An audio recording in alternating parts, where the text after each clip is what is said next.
We're talking the next Fed head here on Kitco News today. While Ben Bernanke hasn't officially said he's stepping down from the role, President Obama hinted in a June interview that the chairman has stayed longer than he wanted to. This led to a short list of candidates being created. So now we have Larry Summers, Janet Yellen, and Don Cohn all up for the position.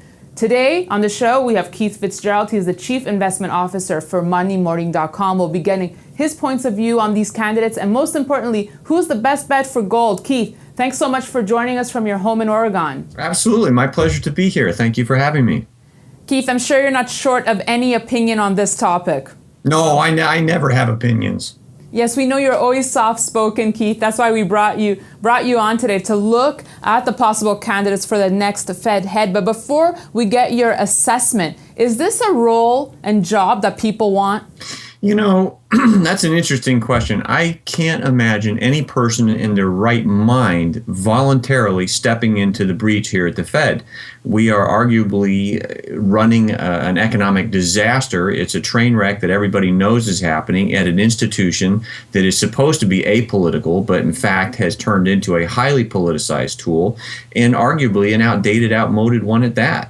So from the list that has emerged, Keith, do you think it's a real one, or do you think really come the time to pick the next Fed head, Obama will throw a curveball and we'll see a completely different candidate emerge? You know, it's interesting. In the years past, I would have said there could have been a curveball, but you know, today's environment in the United States is highly politicized.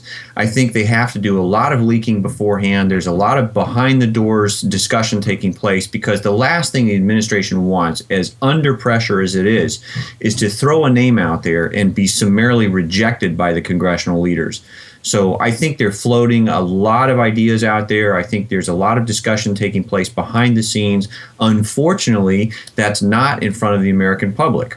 So we have Yellen, Summers, Cohn, each coming with their own set of baggage, Keith. But if we have to look at each one individually now, let's start with Janet Yellen, who most are saying is a shoo-in for the position. Well, you know, Janet Yellen's never met a printing press she didn't like. So to me, this is an issue. You know, her solution to everything is inflationary. It's, you know, she's got some powerful endorsements. I think Krugman, FDIC former chair, Amherst professor Sheila Blair is on them. Excuse my language here. You know, she's qualified. She's been around the central banking environment. I could see that. She'd break some important glass barriers. She'd be the first woman chair of the Fed. So, you know, there's some things I understand about the argument, but I'm uniquely disturbed about the fact that she really has no significant monetary experience as real money works. She's got plenty of monetary experience inside the Fed and organizations like it, but I'm worried she doesn't know how real money actually works. Would Yellen be an extension of Bernanke then, Keith? Would it just be status quo? I think that's a very fair statement. You know, again, you know, one of the things we have to remember about the Fed is, regardless of who's actually in charge of it, it's utilizing badly flawed economic theory that at this point we have a mountain of evidence suggests doesn't work. So the last thing we want is somebody who's going to print money into a crisis that was caused by arguably too much money in the first place. So if we look at Larry Summers now, who under Clinton was for deregulation and under Obama, following the financial crisis, changed his tune for more regulation, so more reactive than proactive. How do you view Larry Summers? Well, Larry Summers is a lightning rod. I mean, let's not forget that he was at the center of the cabal that led to this crisis. And so, you know, he's just as bad as Yellen, in my opinion. I think, you know, you're going to take somebody who arguably is a lightning rod, who's known for brash decision making, who has not displayed an ability to work well in the sandbox with others. You know, to me, the Fed, if it's going to continue to function, has to, by its very nature, work with a lot of different agencies. I don't know that he's the guy to do that.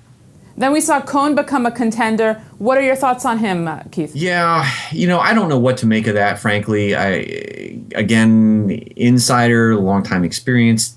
Yeah, I don't really have a strong opinion one way or the other than this was kind of a surprise that he's even mentioned as a serious front runner. And finally, Keith, would one of these candidates be better news for gold? You know, that's an interesting question, too. I think, Yellen to me would be the best news for gold on the assumption that we're going to have the most value to protect.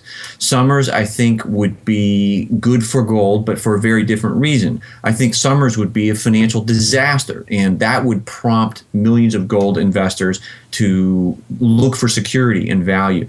Combs, on the other hand, is a wild card. To me, that's just status quo. I think, gold will do what it's doing today with very little changes. Keith, we'll let you off the hook now. Thanks so much for being with us. Thanks for having me. And thanks for watching this edition of Kitco News. You can email us at newsfeedback@kitco.com or follow me on Twitter @Daniela Camboni. Thanks for watching.